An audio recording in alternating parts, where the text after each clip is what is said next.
Following is a presentation of the Belly Up Sports Media Network.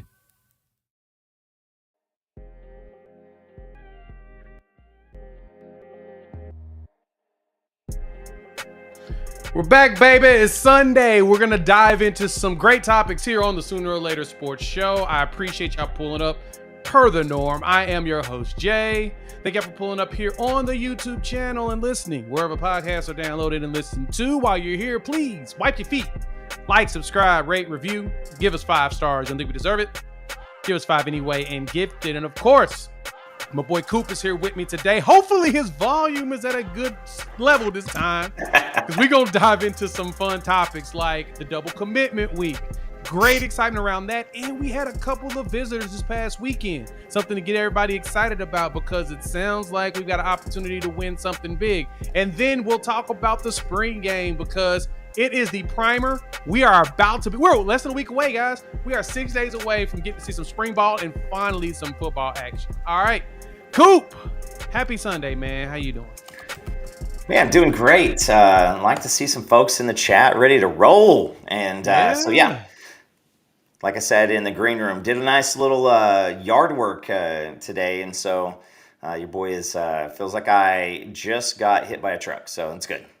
Yeah, Coop made the mistake of doing this before our show, knowing good and well that the dedication to this show is a lot higher, and he should have never put himself in a situation where he's going to be in this much pain. But I understand, because yard work, James, really? You're a parasite? That's actual comedic gold. I appreciate you saying that, because that's pretty funny. It's great to see all of y'all today here on this lovely Sunday. Hi to all of you.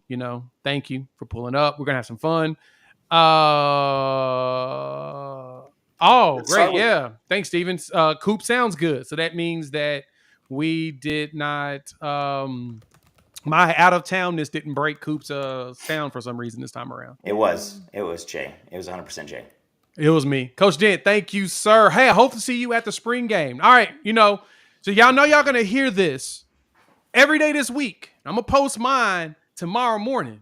I want to know who's going to be at the spring game. Go ahead and jump in the comments. Let your boy know who's going to be pulling up and joining us at the spring game, because, regardless of what's said, I'm going to be there. All right, let's see. Coop, let's dive into the first topic of discussion and just get right into it, right? We got a double commitment this week, right? On the 10th, we had 2 guys commit. Malik Hawkins out of Frisco Emerson High School down there in Texas. And then we got Trent Wilson out of Florida. Coop, let's talk about Malik and the cornerback, 6'1", monstrous guy. How do you feel about that commitment? We have had our passes at going after, oh goodness gracious, a little Texas legacies, and it's bit us in the butt. But when you get somebody like Malik Hawkins, I mean, number one, you've started seeing the defensive backs, the receivers, all these guys are getting bigger, right? So we're not seeing Brendan Ranley-Hiles out there at 5'6" with his somehow 5-star status, but it's. You can't hate the size, because you can't coach the size. That's not going to happen. Nope. But as a legacy, I mean, if you guys don't remember Michael Hawkins didn't have a ton of, he didn't have a big 4-year run at Oklahoma. But when he was out there, he was a lockdown guy. He was really good, and so. I mean, he had great size, and now with brother on campus slinging the ball around. I can't wait till spring game with brother on brother, Malik picking off Michael. That's going to happen at some point in the future. So again, legacy. You bring a Sooner home. Defensive back. It continues to be with Valai and Brandon Hall right now. You get a physical specimen, and you got to continue to be a guy to come in and play in this secondary.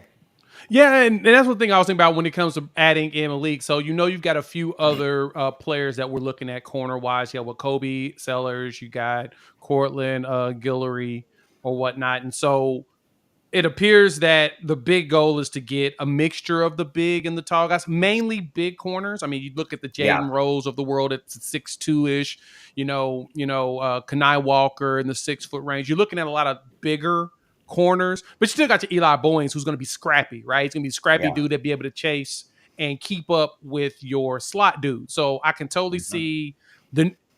For me, I guess visually, I see your nickel dudes being the smaller guys, your boundary or your sideline corner being your bigger guy. Probably sideline corner you want to have bigger. Actually, correction. Your sideline guy, your boundary guy sounds like you want to have as a smaller dude because they're basically working with the sidelines as their assistant, right? And then the one that's working the field, he's going to be the bigger dude because then it makes the passing radius a lot different. But as you mentioned, when we going up against Johnny Wilson ain't around anymore. Johnny Wilson ain't around no more for Florida State. We ain't got to worry about a dude being that big going out there and dominating our corners because we've got guys that are closer in height range to the 6'6" dude and they can jump. So that's a fair point to think about. Yeah. So adding him to the class, that deepens what we're doing and bringing in the siblings, right?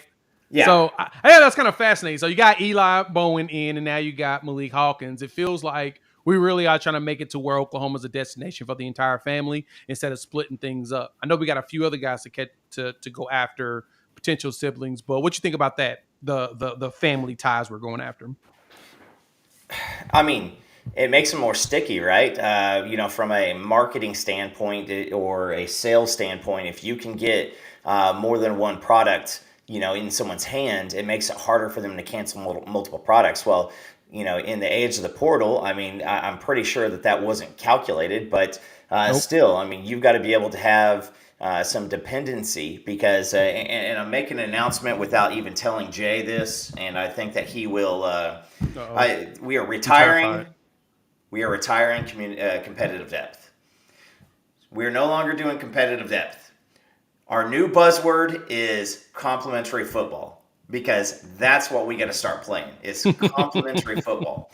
So we got to have, we've seen the offense ball out and the defense and then vice versa. So now, guys, I'm saying complementary football because I think that when you bring these siblings in, with the Hawkins family, you've got one on offense, one on defense. So they're pressing and doing everything they can. With Bowen, they're both in the secondary, so there's that. But I mean, the whole point is we want complementary football nowadays more than just competitive depth because we've reached competitive depth. Like that is absolutely there, and I'm probably sending everybody down alcoholism by saying both of these things just on repeat. But yeah, you just. Jay, do you agree with me that we've reached competitive depth for most of the position groups?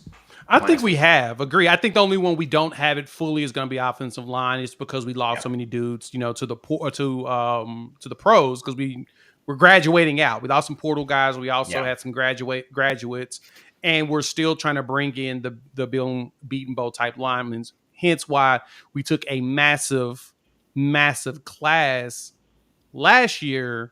But yeah, I think overall, competitive depth wise, we've got all of it. Like the anticipation is we're going to see dudes hit the portal at some point. We have to. That's what happens when you're stacking talent on top of talent on top of talent. At a certain point, unfortunately, guys are going to start fizzling out. But the competitive depth there, which I'm going to continue to say and keep that drinking game for myself. Do both. We got two. Well, we've got complementary football going on here, and that's what you need in order to be successful in the SEC. So that's another, of course, conversation. And as Topher mentioned, we're stacking talent, right? The goal is to stack as much talent as flipping possible. But I like the Hawkins pickup. It sounds like we're not going to take a massive class this time around. I think Brent Venables mentioned it a while ago that it's going to be probably in the 2022 range in comparison to what we did with 27, 28 last couple classes, actually. We're probably going to slow down on as many young and then kind of leverage the portal to fill those gaps, which I anticipate portal season is going to be huge on Tuesday. I'm going to be out of town for 2 days, but when I come back, either Tuesday night or early Wednesday morning, I anticipate that it's going to be just hitting the floor. Because first off, you got Bleedy showing up Philip Leedy from Iowa, the big defensive lineman. He'll be at the spring game. And to be honest, I think once he goes to the spring game, at that point, he'll have his decision on where he's going to play, if he's going to come to Oklahoma, if he's going to LSU, if he's going to Auburn. He's already done the tour. And I sense that post spring game, he'll make his decision. From there, our goal here, of course, with this is we want to make sure that we have a sufficient amount of depth at young as well as kind of veteran. Because that was kind of our big problem too last year. As I mentioned ad nauseum, we're young. And so that youth is going to get our butt. So anyway, from there, we had Trent Wilson, Coop. Trent, who's out of Maryland. My apologies, not Florida, Maryland. He's at Dr. Henry Wise High out there in the Maryland area. And now he got me excited. And I got me excited because not only him being a 4-star top 200 player in the country at defensive line, he's a defensive lineman that's top 200. That's a 4-star that all of us have been losing our minds hoping that Bates could land more of. Now, granted, last class, he killed it. Like, there's no complaints about last class. Like, I think last class showed you what Bates can do, and he got everything he needed. There was more we wanted, but he got everything he needed. We just had additional wants. I think Trent sets the stage for us to continue that going on. Cool. Yeah. Seeing Trent, seeing the way he plays, seeing the way he moves, seeing the fact that we snatched him up out of Maryland this early on a player that was pretty coveted. How'd you feel about that? I mean, when you saw the Landon Reek news, like most of us had already been talking about this Wilson kid, right? Yep. That all of a sudden this was starting to happen, and some of us were starting to get pretty jazzed up about this. I mean, you go into an area that is pretty much ran by the Big Ten, and obviously the old Big East country up there. But we've had some recent success with Caleb Williams and Farouk up in the area. And so when you can pull guys from all over the place, that's a true national footprint. And so that's what it's hard to understand when you're a program, and no offense to these programs, but like a Texas Tech or a Wyoming or a Vanderbilt, those guys are not, they're not pulling people everywhere. It just continues to be a really cool thing for Oklahoma fans to be able to see if there is a top edge, echelon player in Florida, we're going to go after him and we got a good chance. If it's out of Texas, outside of, Pops being a Longhorn legacy, we can go get them. California, we can go get them. So we continue to watch that, but we're still bringing home the guys from around here. So you get the best of both worlds. I love this, Steven, and this is what we've been saying. Thank you, Mr. Rink. We knew that there was a chance, but we also knew that there was a chance we weren't going to land him. There's a very higher chance. And like you said, Coop, once we started to see really the tea leaves reading towards A&M, we're like, look, throw everything at Wilson. And it appears that the minute that we did that, Trent's kind of like, yeah, because he was supposed to have been at the blue and white spring game this weekend for Penn State. And they were like, nah, I don't think that man's going to show up. And that got your boy excited. Like, oh, y'all don't see him coming through? Well, then, all right, we got him. Here we go. There we go. And the best part about getting a player like him, though, too, like I said, sets the foundation for the defensive lineman you want in this class that's going to help us go forward in the SEC. And so, of course, I'm excited. That told me that Bates is still Bates. He's still Todd Bates, still the guy from Clemson, who is still, unfortunately for him, trying to convince kids that, yes, things will be different at Oklahoma. Even though we still have a high-flying offense, we promise you the defense is still going to be really good. It's going to be Brent Venables actually doing it, and they're slowly changing the minds of recruits. So yeah, I anticipate more Clemson kids types being here. We're literally building a defense similar to what Brent Venables did at Clemson. So be excited. And Jay, I'll add in this. We're seeing it with the safety room. That what do we have, 6 or 7 guys that like you're excited to see? Because this is where we have to get on the defensive line too. You cannot be rolling in. To be honest with you, guys that were, Jonah. I've made the comment the other day about Woody Washington maybe ran out of time in Norman just because the talent is passing him by. And listen, Woody can still be on the field. He still has a spot on the field no matter what. Like if Woody is your starting defensive back at Oklahoma, that's great. If he is a rotation guy, that's great. But like Woody Washington, if you remember just a few years ago, Woody Washington's health was like the only thing that gave us an opportunity to having anything that could stop a nosebleed on defense. And now we're talking about him not, maybe even having a spot. So where we're going with this is you can't have a Jonah Lalau, be switching off a linebacker coming in and being what you expect to be a contributing defensive lineman. We've got to have every single one of these guys either be processed or be contributors, because you can't have a 5-year defensive lineman on campus, because you got to see like it's. And so that's why when you look at guys like Nashon Sanders or Marcus Strong, they see these guys and hopefully that ups their game. So what does it mean? I mean, imagine rolling out 8 defensive linemen that number 8 is a guy that can start for 2/3 of the teams in college football. So let's go on into we had some visitors pull up this past weekend that got us excited. So we're going to dive into that. Before we do that, thank y'all for pulling up. Please hit that like button if you're new to the channel. Subscribe, rate, review, give us 5 stars. I think we deserve it. Give us 5 anyway. And gift it if you're listening to us on the podcast version. So let's talk about it, Coop. Let's talk about it. We had 2 big-time visitors, right? I got a video coming out to kind of talk even more detail about this too on the Sooner or Later Sports channel. Also on this play, we had one already dropped earlier. Darian Coleman, the quarterback out of Lakeland, Florida, Orlando Jones High School, came through. And when you saw all the pictures this kid was posting, it kind of made you feel like, yeah, he's definitely pro Oklahoma. Like pro Oklahoma. He loves it here. 6'1", 160. I think the biggest thing for him is I kind of need him to put on some more weight.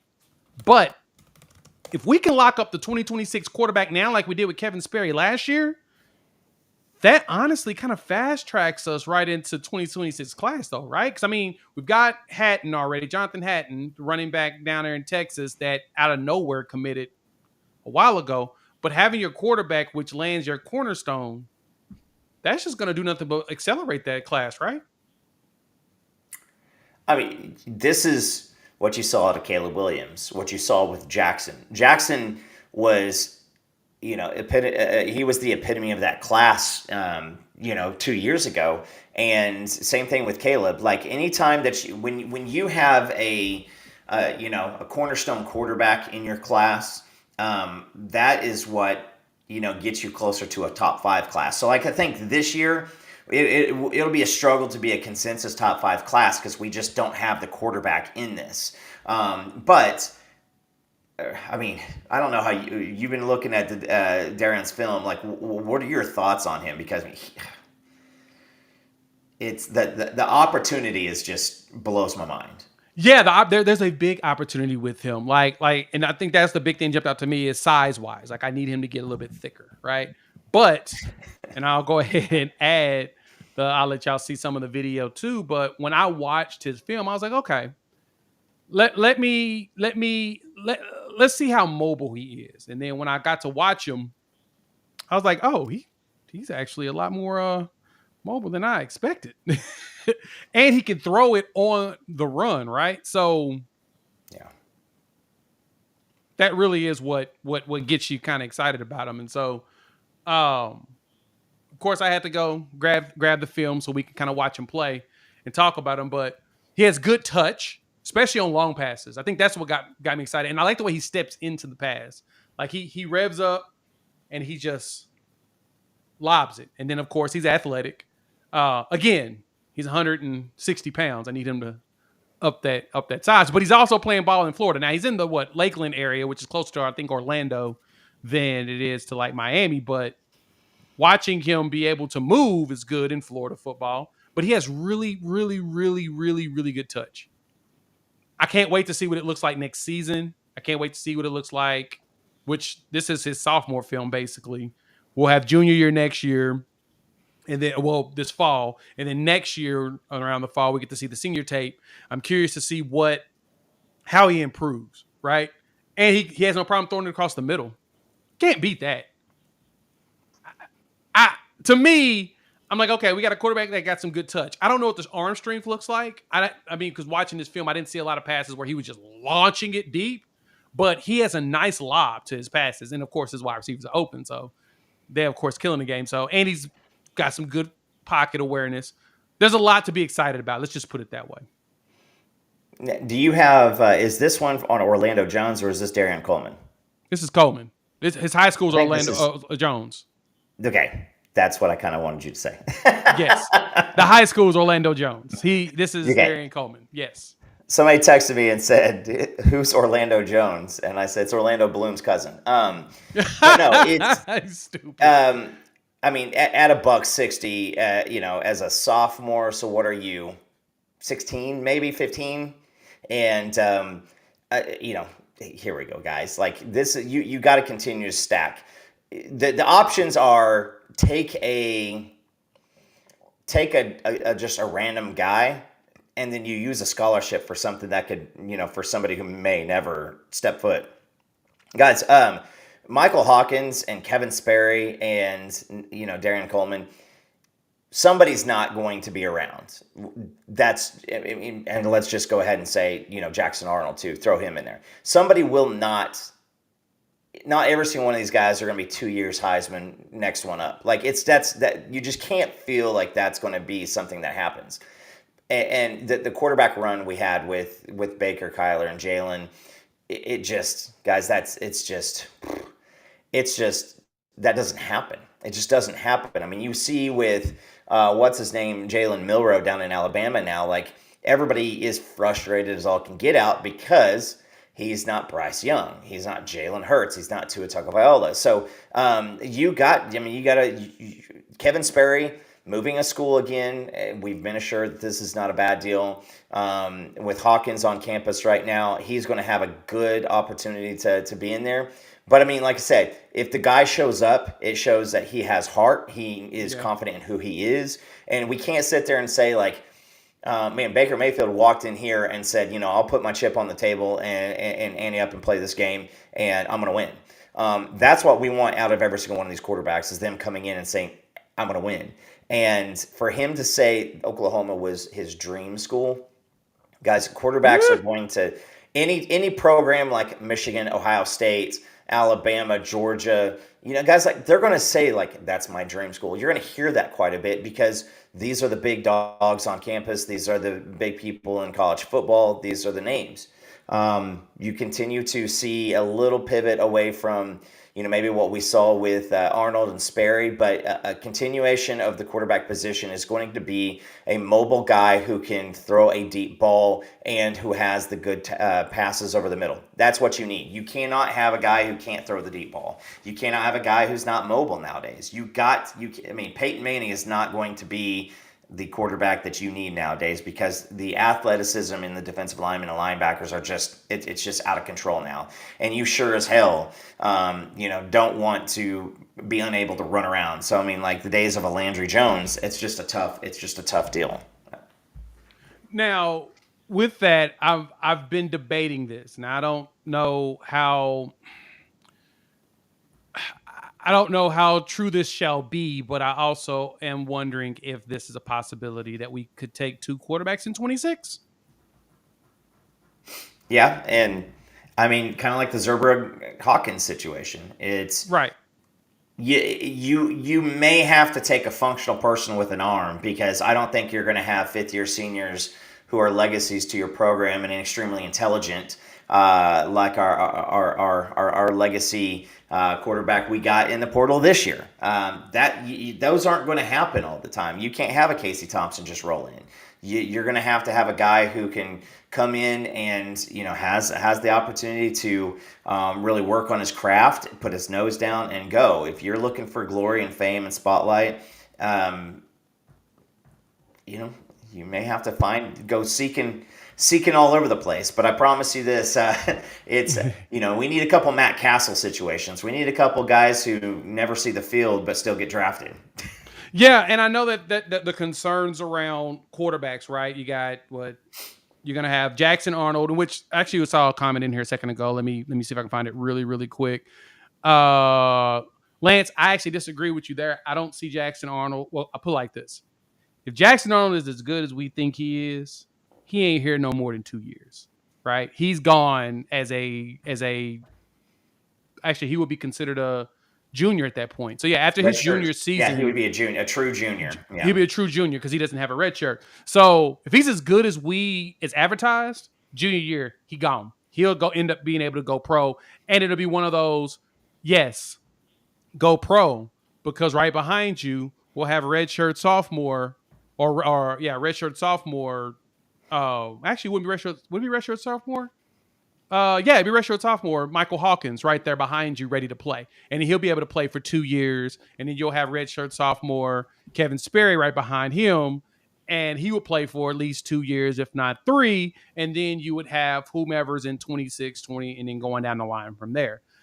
If there's anybody that I would wonder about transferring, would probably be Zerbra, and that's only if he doesn't want to try to compete, right? Yeah. So yeah, CW, I don't think we're at risk of losing him at all. He's a freshman. He's not gonna. I mean, he can leave, but he ain't playing nowhere. Everybody's gonna want him to sit a year and learn the system. So may as well learn the system here and then just take over when Jackson Arnold goes pro. Gives him 2 years behind, 2 years to really train up, and God forbid, knock on wood, hopefully nothing happens to Jackson. But if Jackson comes out for a game or a couple of quarters, he's going to go in and play. We're going to get to see him, right? He's slowly moving. I'm sorry, not slowly. He's quickly moving himself up into QB2 status. Now, granted, I sense we won't throw him out there in the wolves that quickly, but it'll be between him and Casey. I mean, General Booty's going to be there he's a great scout quarterback. They've all raved about him as a scout team quarterback. I don't know if we see Booty on the field, even though I would like to see him on the field. I just don't want him to ruin the namesake by playing bad. If he plays bad, it kind of takes away from the greatness of the brand. We keep that brand strong. I love the General Booty brand. Keep it strong, right? Let's keep the mystery behind his ability to play rather than finding out if he's good or bad. But if he's good, then of course we want to see more of him. But he's bad, then it tarnishes what we're doing here. So hey, listen, you know that there's going to be a conversation if he had to play and he played terribly. Somebody would have to say, "It's my duty to go pull that booty." So I'm done with you. I'm done. But to this point, there was also another one here who mentioned. Hold a second. Yeah, Lance. No, and that's I can see that, but not to say that Jackson Arnold is Kyler Murray, but Kyler Murray only spent a year here playing. He redshirted. He had to sit a year because he actually transferred, and then he played a year and was out there, did what he did, and left. Right. So now, granted, he had some A&M tape. Some. I mean, does that really count? His A&M tape is basically that Jackson Arnold's freshman year, right? Then Kyler sat for a year, and then he played the next year, won the Heisman because he was behind Baker. So to me, Jackson Arnold can do that in 2 years. He can make tape. He can if he lights up. If he does what we saw Drake May do, which Drake May only played for 2 years at North Carolina, and he's already considered a top 5 draft pick. Yeah, That's I liken to what I've seen out of Jackson Arnold to Drake May, and that's just my thought personally. Right? Could be wrong, could be off base, but that's kind of what I've seen out of Jackson Arnold's ability in high school and the way he plays. Reminds me of Drake May. The question is if he can rein it in beautifully. Yeah, he's top 10 pick in 2 years. and Jackson Arnold doesn't even have to play. If Jackson Arnold puts up Dylan Gabriel numbers from last year for 2 years, he's going in top 15 because you're going to see just with his capability, his escapability. He's got the brand with the Gatorade Player of the Year. He's won the Elite 11, everything like that. He's part of this massive quarterback class with. Oh man, I can't even handle that one. But he's part of the big quarterback class with Nico and guys. There's going to be a lot of conversation. And Malachi Nelson, who's the cat? Why did you mention his name? Because he ain't even in. He's playing G5 ball right now. He ain't San Jose State and everything like that. But that quarterback class was huge. There you had oh gosh, now I'm forgetting name. Jalen Shada, it was another one. So there's a lot of big Yeah. names in that. Dante And Moore. so yeah, Dante Moore, who committed to USC and then now is going to Oregon. Is that correct? But No, he's at regardless, UCLA. But yes, UCLA. continue. Okay, so he's still there. So, but Jackson Arnold is going to. I mean, like I said, if he puts up Dylan Gabriel's stats from last week or last year, then yeah, he's going to be fine. So, with the skill positions around and what Emmett Jones is doing and DeMarco Murray is doing, if Bill Bedenbaugh, really sees development out of this 24 class, and we get what we hope to get in 25, guys, here we go. Like it is what it is. And yeah, do I think Jackson Arnold has the ability to eclipse anything outside of what Baker did? Because Jalen and Kyler only had 1 year. You're going to have to have 2 good years of stats. And Jackson's, he's got it. You guys just got to understand, that bowl game, the interception, I don't see the interceptions being something that's going to be a season-long plague. They were told to go out there and play football and just toss the ball around. And so Jackson Arnold's going to be he's going to be a first-round draft pick, unless he is just completely not what everybody has seen across the program. Most of the times there have been concerns elevated by several people at this point. But listen, nobody ever criticized Baker for being Baker. Correct. Exactly. And so, Chuck, to answer your question here, do we really think that he could put up those numbers? Let me give you some intel real quick, right? Nick Foles, former Super Bowl winning quarterback at the Philadelphia Eagles, his senior year at Arizona, he threw for 4,300 yards and 28 touchdowns in 2011. Who was his offensive coordinator? Seth Littrell. Chuck Long. Oh, damn, you already said it.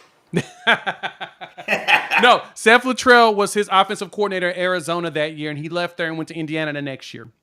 So, being that his offensive coordinator was Seth Littrell in 2011, in an era before we really was seeing a whole bunch of air raiding it out, Littrell had this man throw for 4,300 yards and getting himself drafted and going to the NFL. And then, of course, later on, he won a Super Bowl, after Carson Wentz went down. And then, the rest of his career is still in limbo. But my point is, the offensive coordinator that he had at that time, he threw for 4,300 yards. If we can't get that out of Jackson Arnold, we probably need to go ahead and just fire Seth Littrell on the dot, right? Yeah. Barring injury. Injury. And Jason makes a phenomenal point.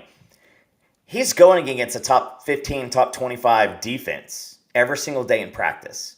So if you see somebody, you can't have during practice and during the spring game, you can't have your offense light it up and your defense shut it down at the same time. That shit doesn't happen. You can't have that happen. So, Jackson Arnold is going to, just throwing it out, if we play Georgia, Tennessee's defensive line is salty. Their defensive backs, not so good. You've got Georgia, who is replacing a lot. Now they have a bunch of 5-stars. Alabama, same thing. So there's probably, the defense right now is probably the strongest outside of maybe 3 teams that they're going to face this year. No, it's a fair point, right? And if we're comparing Oklahoma and Jackson Arnold to Iowa, you might as well just start comparing it to the Kansas City Royals or something like that, because it's not, this isn't Iowa. Yeah. And then when Seth went over to North Carolina, he had Marquise Williams throwing for over 3,000 yards. Yeah. He also ran for 900 yards. So, almost 1,000 yards in back-to-back seasons. So, my point is that, and you're right, Chuck, DG had a lot of experience. A lot. Jackson's coming here young and cold. But it's not like we're not going to be having experienced dudes that's going to be able to do things to help them out, right? The wide receiver room's got a good year under their belt, 2 years underneath this regime, but 1 really good year under their belt. Seth Littrell's been here this entire time. It's going to help us, right? So, and the last thing, I know somebody mentioned that somebody mentioned, the worries of Sperry transfer, and I don't see it. I think Sperry's here to compete. I don't think freshmen disappear that quickly. I can see sophomores and juniors going ahead and throwing the deuces if they see that their chances of playing's not. And to be honest, if you go look at it today, most of the dudes that are transferring, especially at quarterback, are grad transfers because they lost their job to the younger guy. And so unless we see somebody, unless we see somebody push out Jackson Arnold or, push out like a Michael Hawkins, I don't see any of the young quarterbacks really leaving. I see somebody probably leaving as a grad transfer though, because it's like, all right, you're not ready for the league, but we've got a young guy that's lighting it up. We got to go ahead and move forward. So anyway, yeah. Thank y'all for joining as usual. Hit that like button if you're new to the channel. Subscribe, and if you're listening, podcast version, rate, review, give us 5 stars. Nick, if you deserve it, give us 5 anyway. Gift it. And Chuck, yes, thank you for having a discussion with us, man. We always appreciate that. It's a good conversation, especially newer faces in. And giving us some good questions to really go through. So we got a lot to dive into. Let's talk about some of the older stuff. We prepare ourselves for the spring game. There's a lot to talk about here, spring game wise, right? Oh yeah, we didn't talk about Michael Fasusi pulling up, did we? Did we go on to him? We didn't talk about Michael. Not yet. We didn't talk about Michael Fasusi. We got to talk about Michael Fasusi showing up because it felt like Michael Fasusi showed up out of nowhere. Right? It was one of those, Colin Kennedy reported he was going to show up, and then everybody confirmed Colin's report when they reached out to Fasusi and his team, and the dude drove up from Louisville, Texas, and did a visit this weekend. Wasn't expected this past weekend. It wasn't expected for him to be here. It was one of those, oh, okay. And he's still going to come on April 25th. And so I mentioned this in the video, so y'all getting a preview of the video that's going to be launching probably after the show on that channel. But Fasusi basically said in an article at the beginning of the year that I've been to Oklahoma a lot. I want to see what everything else is out there, right? And so he's been doing the tour. And PG is in the chat. He can confirm this because this is his deal. He's been close with Fasusi and some of the recruits, and he's talked to him. But Michael decided that he wanted to, take some time to go visit and see places, and then now he's back. Everybody's thinking like everybody else has got a big lead on Oklahoma. Oklahoma ain't got no chance to win them. Then he randomly showed up to campus this weekend.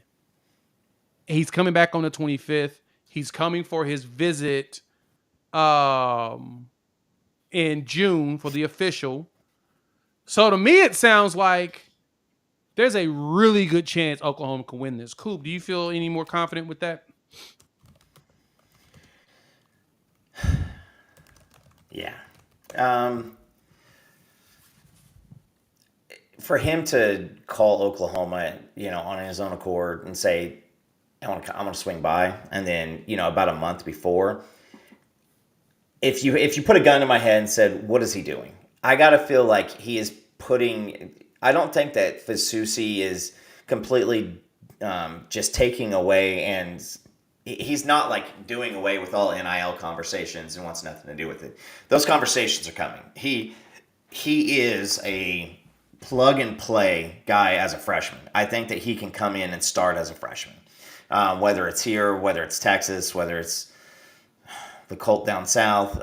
It just is. So this is good. This is nothing but good. Sperry has been on top of Fasusi for a very, very, very long time. And Sperry is still recruiting for Oklahoma. He moved back home. I know somebody was asking in the chat because his mom stayed back there. And so there's nothing bad. Like, you don't just move up to Oklahoma for a year and then the offensive coordinator goes somewhere and you're like, oh, man, that was completely unforeseen. Levy had been, interviewing for jobs.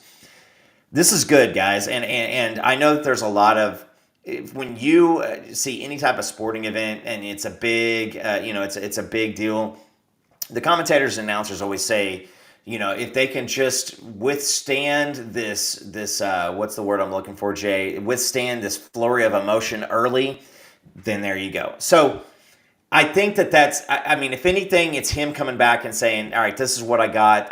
Guys, I love Oklahoma. He's got a great relationship, but he is going to have people around him. So I still believe Fasusi ends up as a Sooner. I really still believe that he ends up as a Sooner. I think that there's a conversation going on with a lot of these offensive linemen, just like there were with the defensive linemen last year. And, he sees the opportunity to maybe link up with a Babalola and a Tay Highwood, Ogumoro. There's guys in there. And so I think that, like I said, on the defensive line, you got to have more than 5 guys. You got to have 10, 11 guys that you have very extreme comfort playing with. So, yeah. Jay, I don't know how you feel about it, but a recruit, a top 100 recruit, a top offensive lineman, massive need of that for your positions, comes to you and says, "Hey, I just want to pop in and just hang out with you guys completely." You say, "Do you need us to pick you up from the airport? Do you need us to give you a little brigade, to usher you into town, whatever?" But he is a massive piece for this class. He is. And if we can get him, that's the cornerstone on the offensive line that we are pushing for. Adding him with some others, another 4 and another 5 star that we're in pursuit of, that we actually have some really good opportunities with. We do that? Yeah. Yeah. Of course, we know that at that point, Bill Beatonbow is cooking with some hot stuff. So let's talk about spring game, right? And Mike mentioned this at the beginning of the show. Mike, thank you for posting this up here. There was, of course, something that kind of it jumped out to me too when we synced a few guys. You've got Akinkumi as well as Jalil Farouk in cast. Akinkumi's in a boot and he was on a scooter, and then Farouk was in an actual hard cast where he is done until the fall, it looks like, right? Fractured his foot based upon the reports from, I think George Stoya tweeted it out. Kind of threw me off, kind of saddened me. So, Coop, man, how do you feel like his injury impacts that room? I'll give you first dibs on this one because, yeah, I'm not concerned. In what was it, Varsity Blues? Coach Lance comes in the ball game at the end of the deal. Tore his knee, and then he comes in and steps in for Farouk.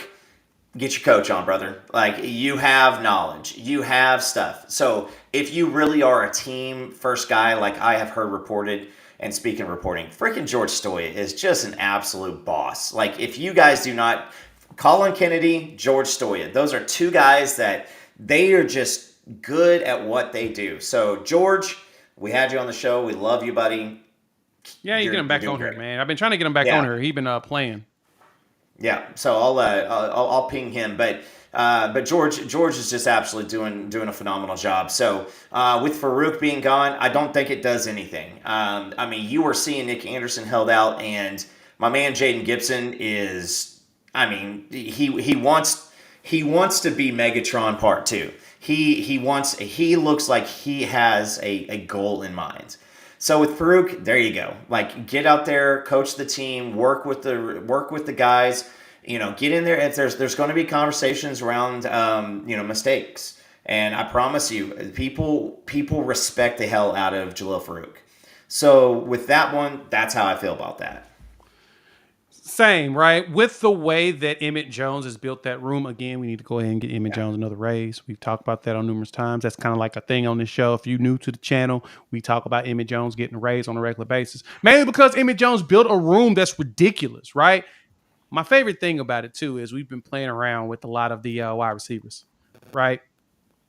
You got, so Jalil Farouk has been out there being basically a veteran presence. Him, Billy Bowman.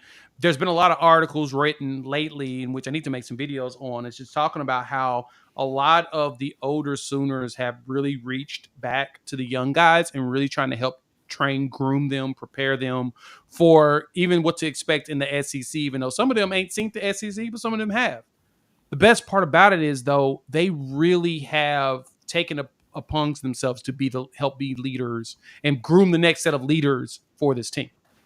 So Farouk being out, fracturing his foot in practice, saddens me because I need him to have his redemption act, right? This is an opportunity for him to redeem himself from what happened last season, especially those 2 fumbles against Arizona in the bowl game. That game was a win if you don't fumble those balls, right? Well, from there, you take him helping teach. Like I said, Nick's been held out, make sure he's healthy. He's going to be coming back good. But Jaden Gibson's been showing out. Deion Burks has already taken it upon himself to say, hey, I'm starting, y'all. Y'all ain't going to stop me. Good luck. Find somebody to take the job from me, please. Go ahead. And he's talking mad noise in practice. Here's a name that's going to be amazingly shocking to y'all. J.J. Hester, former Tulsa boy, former, when is that? Was that Missouri? Booker T. College. Where did he transfer in from? Yes, Missouri. Yeah, I think he was at Missouri. He's out here showing out. Hey, he's 6'4" and he fast. So going with this, guys. Then you got all the young guys out there showing out. So you still got Jaquez Petaway and Brennan Thompson, the speedsters, doing their thing. You've got freshman Ivan Carrion, who looks like he may not get an opportunity to redshirt because he's just that much of a beast. The wide receiver room is pretty stacked. It's probably one of the more stacked rooms in college football, just with the talent that we have. Nick Six, and then Gibson out here showing out as if he wants a spot. Imagine this lineup, Coop. Here's a lineup that just made my mouth water. You put Nick Anderson out there next to Jaden Gibson. From those two, you line up on the inside and Ivan Carrion, and that's your 3 wide. You decide to put a tight end in there, Von Mitchell. So that's 6'4", 6'5", 6'5" tight end, and then 6'6" in the slot. Decide to go 4 wide receivers and no running back. You bring in out there a J.J. Hester, who's also 6'4". Who's defending that? Who's stopping it? And that's just the height, guys, right? I'm just going tall dudes for this one. Because, of course, we can throw all the 4.4 speed at wide receiver right behind it. But, Coop, who's stopping that? Tell me, who's stopping it? You think about the 2-minute drill, like at the end of the halftime, or when you got to just throw a Hail Mary. Like, would you not like to throw a little 5 wide out there with Gibson, Anderson, Deion Burks, Bauer Sharp, throw a Carry-On out there? I mean, it doesn't matter. And then, let's just pretend that Xavier Robinson can catch the football. You throw him out there too. And so, like you said, Jay, we've got the height, but then you've also got the shifty route running inside slot guys. Show me a deeper wide receiver room in the country. Like, I just don't see a deeper one in the country.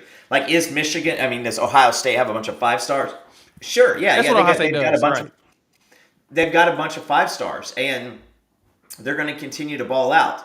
It's once again like it is to do that quarterback run. Eventually, you're going to run out of these 5 stars, or one of these guys are just not going to produce. And they can be good, but we saw with Weiss, Bridges, and Hazelwood, you can throw 5 guys out there. That's great. Anthony will be playing. I would say that if Andrell Anthony, you're most likely end out with Andrell Anthony is probably him slowly starting to come back around conference season and maybe catching his speed towards the end of the season. He is an absolute luxury at this point, though, guys. Yeah, he's a first round. He's a first to third round wide receiver in this draft. In the NFL. So to say that, like, hey, listen, maybe a third round wide receiver as a luxury. That's not bad, right? So you've got everything. And I know it's been forever since we've brought this up. At least 7 minutes, but it's time for Emmett to get a raise. Yeah, that's the thing that I'm ready for. Let's go ahead and get this man his raise again, because he's done what we needed him to do by building a wide receiver room that we're not concerned about. Now we talk about wide receivers and, of course, getting excited about the big boys going into the zone. Well, Lori, no, not that he's not going to play. He's just not healthy yet. Now, granted, the good thing about this is I haven't even mentioned Andrew Anthony yet. And Lori, thank you for pointing that out, because Andrew Anthony is coming off of that knee surgery. And once he is about 99 to 100% healthy, I think he'll go into the fall at around 80, 85%, maybe even 90. He may be up there. But he's not walking around in a knee brace. That excites me. I don't think he's running drills and stuff yet, but he's not out there on a brace. I think he walks into the fall and it's just going to be a very, very stacked and busy room. And I'm That very is. happy for us on that. I'm happy for us on that. We needed that, Coop. We needed a room like that. And again, no massively dominant RPO game means that you can slide some of these guys in and out. No, nobody forgot a Caravan. Nobody has forgotten about Farouk and what he could do. But I mean, after 4 years, I think some people would rather see a Petaway get his opportunity, or But he did have. I mean, he had a disastrous game against Arizona, and that's the last thing in our mouth. I mean, my picture for him for the 2023 season is still going to be him jawing at every single one of these of the Texas guys coming out. Like that's going to be forever and sooner lore. Like that, it is what it is. But like Woody, again, I would be saying it if Jonah Lalau was on this team. Like, I love you, brother, but it's time for the new. And Right. it just is what it is. And I really do believe that Farouk, probably under Emmett Jones from the get, is probably a much better player. But it's just, I mean, he's not overly tall, and he's not elite on any of it. He's not an elite route runner. He doesn't have elite speed. He doesn't have elite size, and he doesn't have elite hands. He is good on all of those things. And so now you're seeing Brendan Thompson has elite speed. Jaquez Petaway has elite change of direction. Ivan Carrion has elite size. Like, there's so many elites coming through here. Yeah, and I mean, if we're going Laulu, I'm gonna keep it a buck. I kind of need him to. Can he come back? We could use another 300 pounder. I like Coe. I'd like if I could somehow, I don't know, let's smuggle ask that. Coe back in. I'll text Isaiah and just be like, any chance you got any of that eligibility left, brother? Hey man, let's ask that question. If you bring back one player on the defense from last year's team, who would you bring? I'd probably bring Coe too. Probably Coe would be my number one person. Coe. I'm trying to think if there's anybody else. I think Farouk has elite effort. And that's not wrong. I think that's It's not. It's not wrong at all because he really does. I can handle people with great attitude, great team players, and with great effort guys making a mistake. What I don't want to see is people who aren't trying very hard come out and not make and then make a mistake. Like, that's what I don't want to see. So, but again, we are well past that with the CD, the competitive depth. We're well past. Outside of the offensive line, we are well past it. You could say that maybe. What about the defensive line? I think we just don't have the experience or the tenure there. But yeah, and that's exactly what it is, Chuck. You're spot on. We're gonna see the best player at the time, and the good thing is that it gives the opportunity for the young guys to catch up to the speed of the college game coming from high school, right? I know a lot of us get excited and really would like to see some freshmen play, see a lot of freshmen play.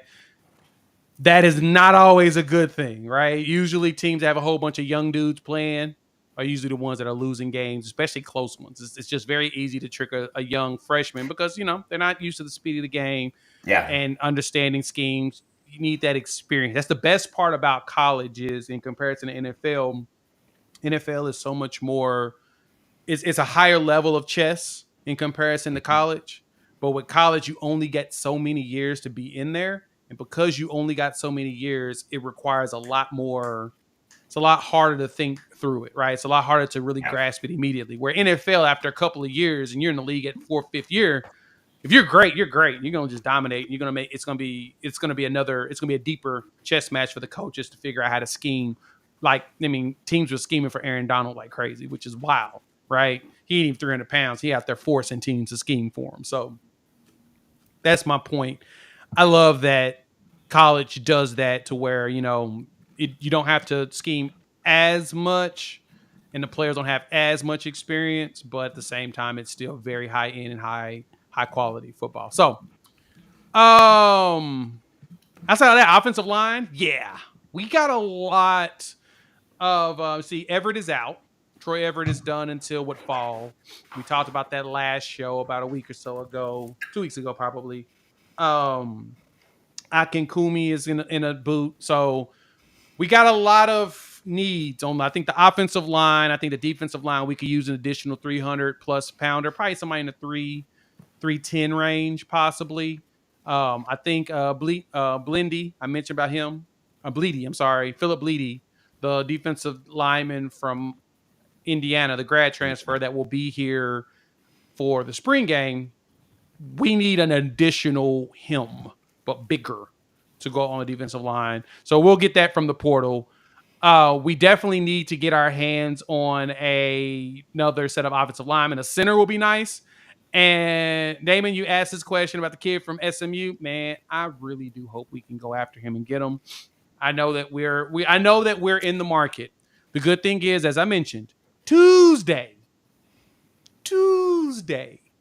we will have a lot of news around the portal, who's in, who's going to be available, and who's going to go after who, because that's the official moment they can go in. We'll probably hear about it all through the weekend, going up into the spring game of, because I put it to you like this. Some of those kids that jump in the portal will probably fly out or find a way to get up here for the spring game, see what they see, and wonder if that's an opportunity. So, Coop, as we think about that, let's talk about portal wise. Anybody that jumped out to you that you would like for Oklahoma to go after that's already entered their name. No, I mean, as of right now, I don't think that the Zamandela kid, I don't think the OU is going to kick the tires on that one. They don't need a young, unproven guy. You need somebody who's been out there. So I mean, if you can get somebody like a Walter Rouse, that's it. That like an absolute, that's what you want to do. I think that the Bleedy kid sounds. I mean, like it just sounds like he's coming here. Right. So, but what is he? Does Dasan McCullough know him? Because I guess they played there, right? They did play for the together. 1 year. Yeah. So there's Dasan's going to have some something to say to be involved in the group over there. So Monty, my man, what's up, brother? But outside of that, you're going to hear an absolute full set of names. But here's what OU wants somebody to come in, and you're going to have to come in and win a game and win that position. You're not going to come in. You're not going to. If anybody is bagging for this late, OU's going to have something available, and it's going to be pretty much a take it or leave it. Like, you're not walking in the transfer portal with this much desperation going, hey, I just want good effort, and we'll give you the same NIL. I don't think that's going to happen. I think that we're going to hit it with some NIL. But, and I maintain, offensive line is still the defensive line. You just need a body just for numbers. But every offensive line is the only one that I think, are willing to go be a little ridiculous in this portal. But yeah, it's I don't know of any other names. There's a couple whispers out there, and I will not mess with whispers. When if you're in the portal, I'll say your name. Oh yeah, we're gonna talk all about you. I'm not gonna say. And listen, do not. If anybody brings up any specific defensive tackles out of A&M, nowhere, I'll fight you. Yeah, you can do that. The bad part about it is, I know everybody's mentioned that name, but now that we're in the SEC, we can't touch him unless he's a graduate. Mm-hmm. Just remember that.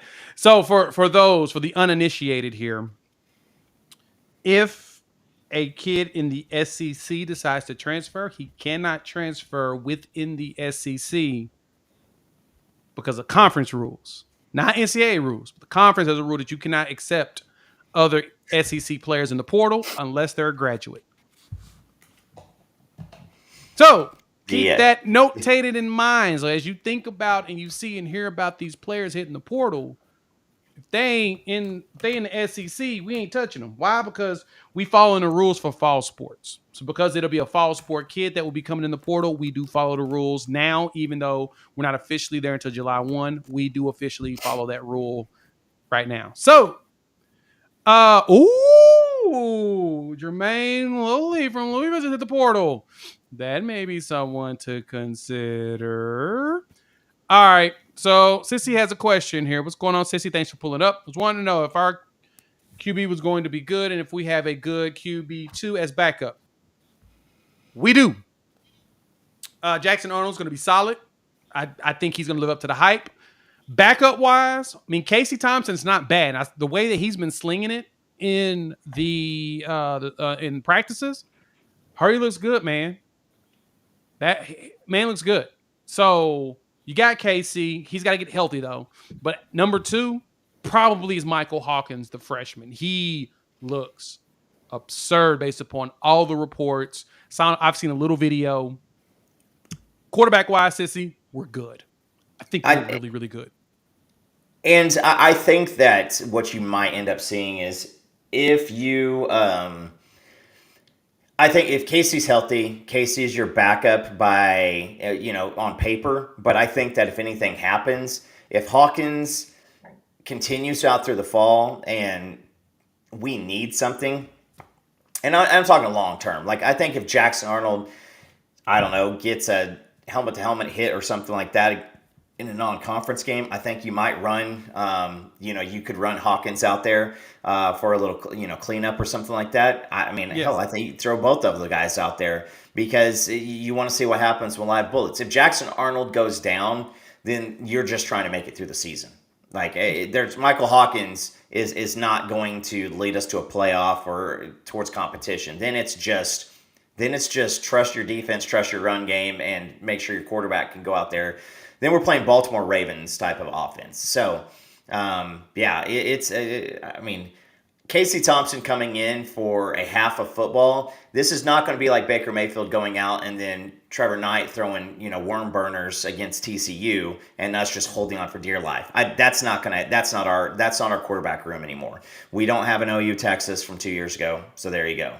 And right. I mean, as far as like what I do know, yeah, Trevor Knight, when he came in, when Baker Mayfield went out at halftime for the concussion, I was at that game, and Trevor Knight maybe threw 2 good balls. I mean, it looked like OU Texas from 2 years ago. So, on top Casey of that, Thompson's better than that. Yeah. So, to go with that, yeah, I think Michael does a lot more cleanup than anything. So we'll move on from that portion of it. Good question I was asking here as well. Chuck, great question. Do we think of any guys hitting the portal? Now, I'm going to tell y'all this real quick on it. You'll hear me preach this going forward. I don't see any of our guys hitting the portal this year. I do see a bunch of guys hitting the portal in December, though. I think once the season completes, we see some people hit the portal.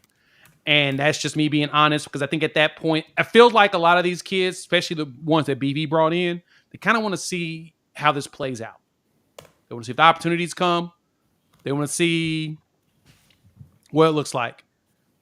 I sense that's what's going to happen. Coop?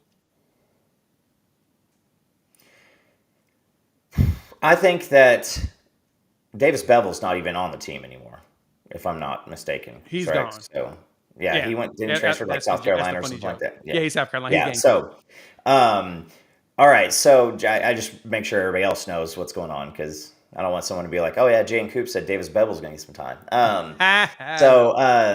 Maybe it tied in. So, listen, guys, option 1 is making them a walk-on preferred, giving them NIL. That's going to be option 1. I think that option 2 is, you've got guys like a Hester. Yes, he's healthy, but you've been here for 3-4 years. Maybe he says, listen, I got to go somewhere else. You have a couple of the other, running, people that we're not hearing anything about on the offensive line.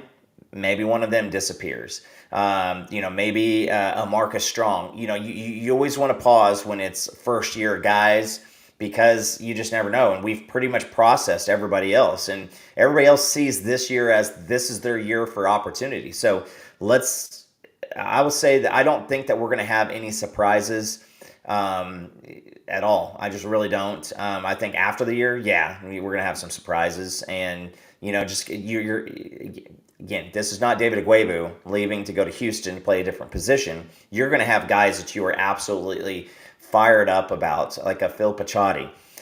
Phil, he is a guy who could come in here and be a legit, a 3-year starter at linebacker. He's got a lot of guys in front of him, and he's coming off of a knee surgery. So, at that point, does he maybe head back home? And that's where we're at as a team now, is you're going to see some guys that you don't want to leave this team head out versus a Pat Fields who you're going just freaking, I don't know, become a grandfather and graduate or something. Like, we got to get you off the team, or a bookie. Guys, we got a lot of talent here. Talent's big. And so, Mike, thank you so much for the $2, my man. Always donate to the channel. Have a question. Any news on our running back room? Hey, don't you do it. Don't you do it. Hey, calm yourself down. But I am excited about the fact that I've been hearing Megwa's been getting some run. So y'all know Emeka Megwa. He was the big yoked up running back that we've seen in pictures and stuff. If you're on the channel, go look. You'll see in the community. I posted a picture of other running backs. It looks like they feeding them very, very well. Now, Megwa came in here yoked, but he had that bad knee situation in Washington, which is kind of fascinating because he's actually suing the University of Washington because of the way that they treated him during that knee situation. So now he's here at Oklahoma. He walked on. We took care of him knee-wise. So I'll say this. Coop. I seen the pictures of him. I'm hearing that he's getting some run. The running back room seems like it's okay, but it also seems like we're still battling. We're overcoming injury. I don't think anybody's hurt, but I think everybody's still getting past it. Like the Javonte Barnes toe injury supposedly was pretty bad, and which he had the surgery, which is why you didn't see him much of last season. But it sounds like he's back to about his form that he was right before Florida State. So I'm assuming Javonte Barnes is going to be out there. Salchuk is doing Salchuk things. Franklin, I've heard mixed reviews on him, but I heard that he's made some big breaking plays. Question is he physically ready for the grind that comes from playing in the SEC, especially for DeMarco Murray? Because DeMarco Murray don't play about, not completing your plays, completing your route, doing all your stuff, right? Then you got to move on from there into Caleb Hicks, in which everybody is saying Hicks not only looks good, but he physically looks good. Like, looks real good. He's one of them that jumped out to me like, cool. I was like, all right. We ready to get a young pup some run? And then, of course, we got a few other running backs in the room, but I think we're all right. Now, granted, I thought it was fascinating that our name did end up with that transfer running back from Oregon State. That did intrigue me as to why we ended up as a finalist. Like, if we actually reached out, I'm wondering if they're trying to make sure they do want another like number one running back just in case. Because, we still got two dudes that injury wise, with three dudes actually. If you look at it, you got Salchuk, who had hamstring injury issues, Javonte Barnes, who had the surgery and he's still trying to get back there, and then Megwa with the knee stuff. You really only got Hicks and Franklin, who's really get running backs that are healthy. Well, then, of course, the freshman, Xavier Robinson. And then when Taylor Tatum showed up this summer, right? And Andy Bass has had knee surgery. He's gone into next year. Cool. Running back wise. Does it make sense to go after another one? No. I mean, the Oregon State guy, that's a guy that, like, if you're a running back away from making a real national championship run, you go after him. Like, he is an absolute baller. But you stay with this. Do we have Adrian Peterson, DeMarco Murray, and Joe Mixon on campus? We don't have that guy. We don't have that guy.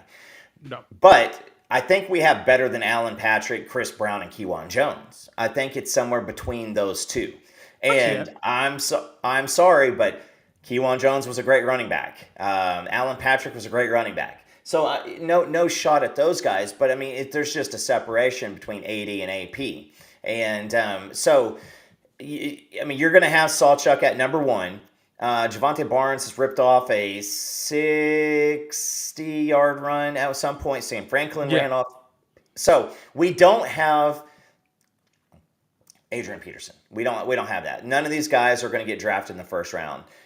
So what we will have though is we are going to we're going to have a loaded group.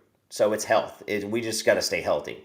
And Dom Whaley in there too. Yeah. So Topher, that's a good one too. But or a DD.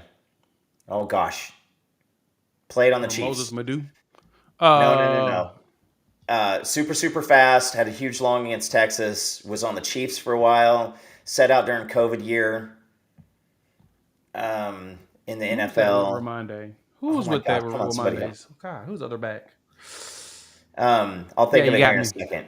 Yeah, I blanked. But he is extremely fast, and there's another guy with the same name in the so it'll come. So yeah, so Williams, D.D. Williams. What Didi is what he was called when he was at college, but I digress. So Taylor Tatum is a guy that I don't think that you have any dependency on him this year.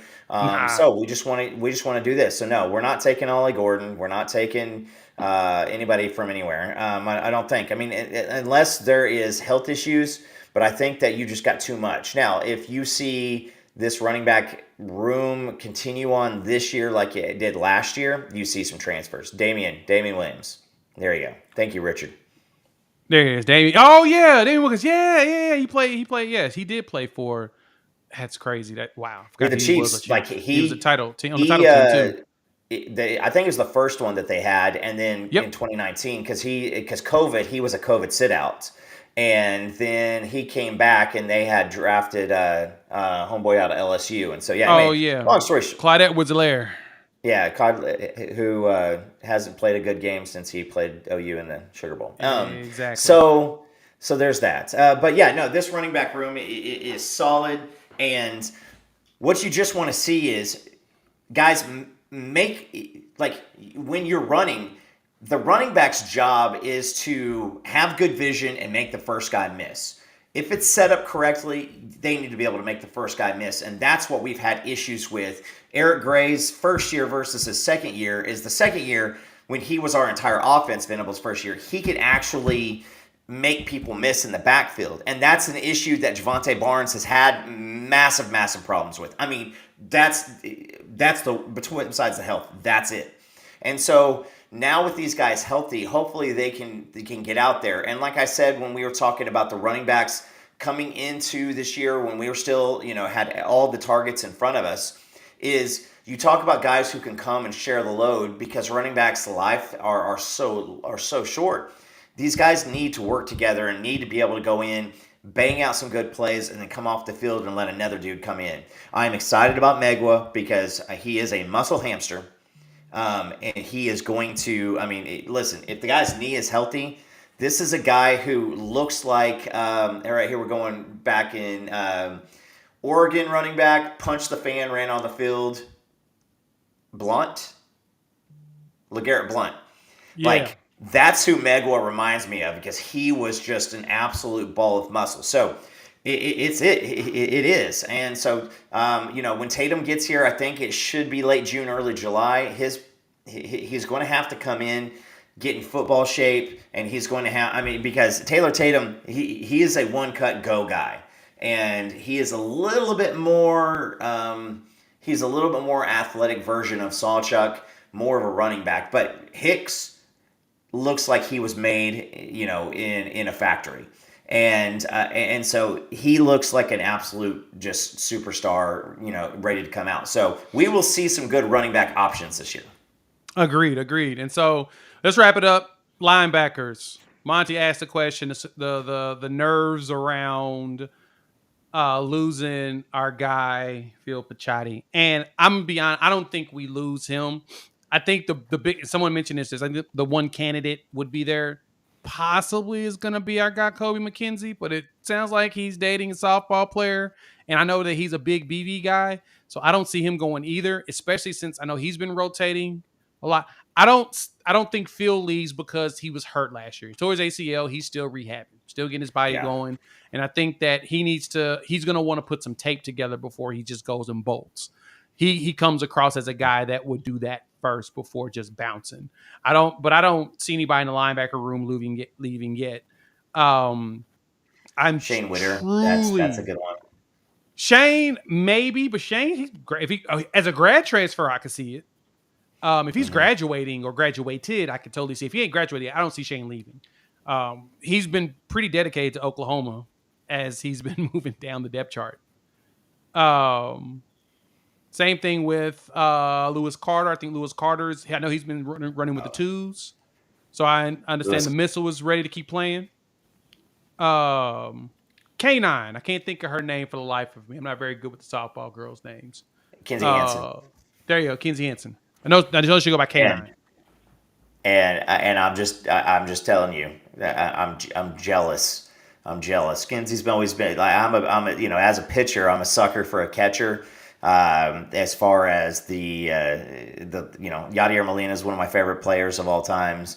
And, I just love a good catcher, and she is the absolute captain of that team. And so, yeah, it's good, guys. I don't think he's going anywhere. I think he's an opportunity away from making himself some money. And I don't think that going and starting over is not something. And Kobe's the type of guy who, could play one season, have a really good season, and still go second, third, fourth round. And that's what you want. What do you want for him? So, but I guess the only thing I'm looking in here, maybe a Jaden Rowe, and that's only because the health. And nobody will turn him down. I promise you that. Nobody will turn him around. But you also, because with the transfers of Malaska and everything like that, we've got more opportunities. So, like I said, let's just wait until the end of the year, and now we're going to start. Our tears will start coming up because there's none of these guys. There's nobody on this team that I'm like, I'm okay with losing him. Yeah, I'm still holding out hope on Jaden Rowe. He's 6'2", and he runs like a 4.40, and he likes to hit. He's a track kid. I would like for him to run track at OU as well as play football and play corner. I like his speed, and his problem hasn't been he's had shoulder problems. That's about it. And I really don't want him to leave. I'm holding out hope on him. I'm just going to say that. I'm holding out hope.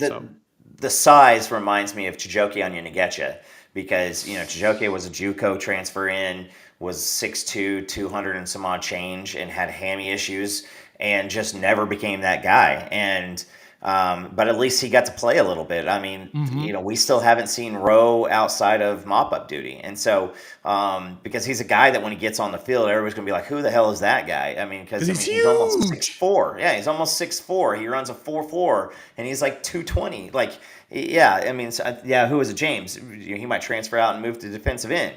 He'd do a better damn job than David Agwebu. No, it's... Especially with his speed. Whew. Yeah.